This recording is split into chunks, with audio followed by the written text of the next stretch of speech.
Computer G, இரண்டாவது கேள்வி. குர்ஆனில் பெயர் கூறப்பட்ட நபித்தோழர் யார்?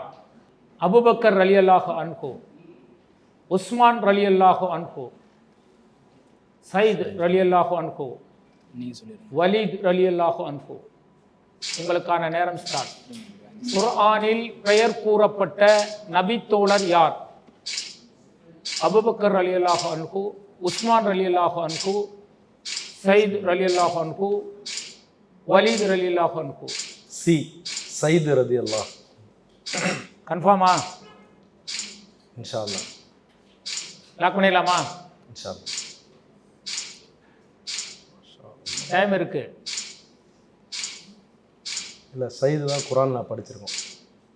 கேள்விப்பட்டீங்களா நீங்களும்? கன்ஃபார்மா? படிச்சே இருக்கும், கேள்விப்படாம. கம்ப்யூட்டர் ஜி, கரெக்டான பதிலை சொல்லியிருக்கிறார்களா? சரியான பதில்.